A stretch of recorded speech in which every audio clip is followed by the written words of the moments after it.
Hello, friends. So today we're going to be reading a book that is really wonderful and one of my favorites. This book is great for preschool through third grade, and it is a great children's lit book that I think everyone can enjoy. So let's go over what we think. So today we're going to read Pugtato Finds a Thing. Now, before we get into the story, I want to know, what do we think Pugtato is? Let's think.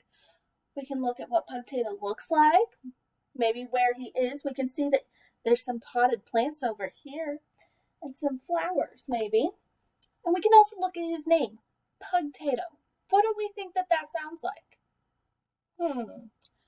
I think that it sounds just like potato. Is that what you guys think? Now, I have with me a potato. And so what I'm going to do is I'm going to look and compare. Do we think that Pugtato looks like a potato? I think so. Now, I have with me here a special basket of different vegetables because if we have Pugtato might have some friends that we need to get to know. And I think it's a good idea to look at some things that we might need to know throughout the book.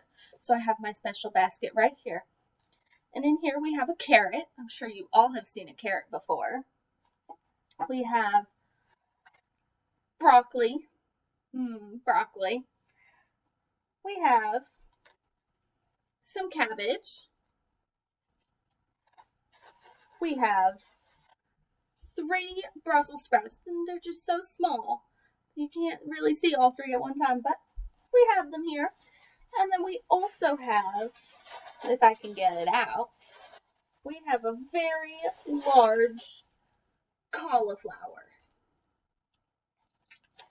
So, I want you guys to keep your eyes on the lookout for all of these different things that we might see in the story, and there might even be some more that we don't have.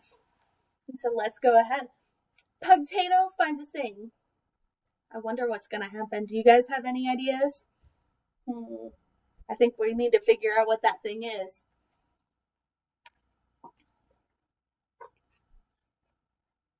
Okay. Pugtato Finds a Thing by Sophie Corrigan. This is Pugtato. He is a good, simple spud. He can often be found digging in the mud.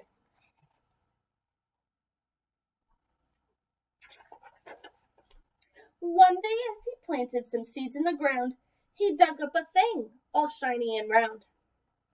Pugtato thought hard, but he hadn't a clue what this thing was or what it could do. So he cleaned up the thing and took it away to show his best buddies to see what they'd say. Now let's think. He just found a thing. Do we know what this thing is?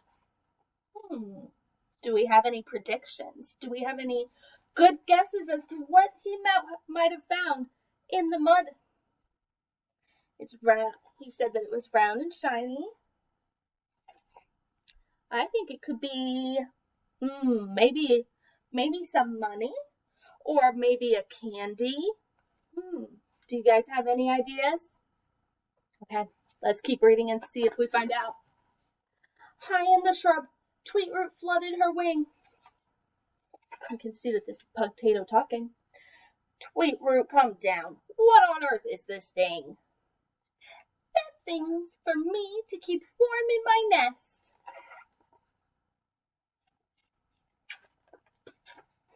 So she plopped down upon it and puffed out her chest. Oh, that's much too warm now. I'm afraid we can't stay. Then Pugtato grabbed Thing and they went on their way. Then he asked Tomato down by the puddle, do you know what this is? It has me befuddled.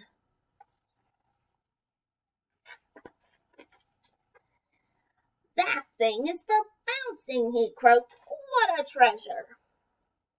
And he gave it a wet, bouncy lick for good measure. Oh, this won't do, Pugtato said with a sigh, and he took Thing away to give Parsnip a try. Parsnip was napping, which was not a surprise, but a woof from his friend made him open his eyes. Sorry to wake you, but I am confused. Can you tell me how this little thing should be used? Of course, Parsnip purred as he stretched out his paws. That thing is for scratching, to sharpen my claws. Oh no. As soon as Pugtato heard Parsnip's advice, he had second thoughts. Scratching's not very nice.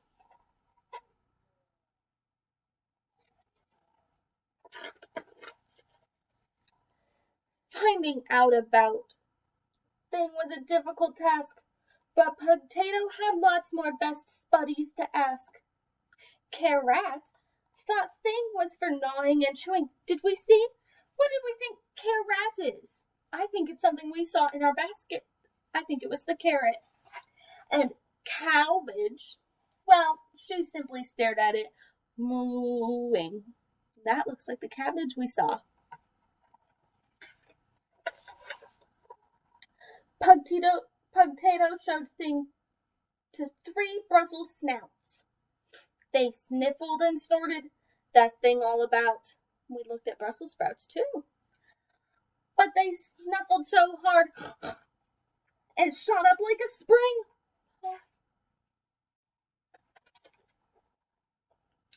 Right to Cauliflower, who gave chase to Thing. We looked at a cauliflower too. Good job. Cauliflower was sure a new toy had been found, as he barked at Thing loudly and tossed it around. Now Pugtato was worried. He'd become quite attached. He didn't want Thing to get dirty and scratched. But when Thing rolled away from his best buddy's paws, it landed near Crocoli's big snappy jaws. Oh dear, yelled Pugtato. That isn't good. And he ran off with Thing just as fast as he could.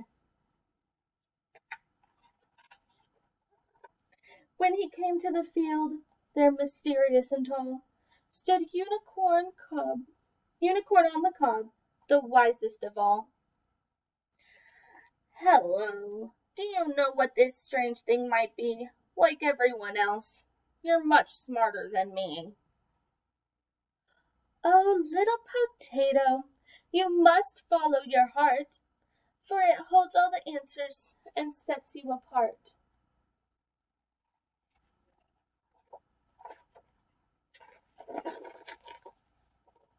Pugtato stared hard at the thing he had found.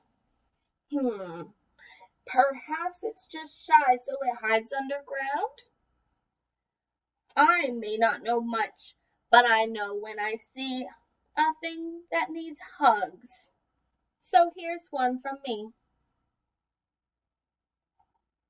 As Pugtato was wagging his cute tato tail, there suddenly appeared. What do we think it is? Do we have any last-minute predictions? What do we think? Let's find out. A curly kale snail. Pugtato was happy, despite being muddy. I know what you are. You're my newest best buddy.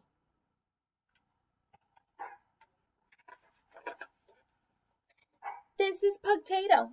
He may not feel smart, but he is wiser than most when he follows his heart.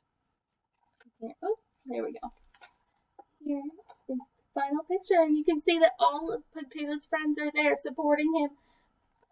And look, and there's the kale snail that he just found. The end.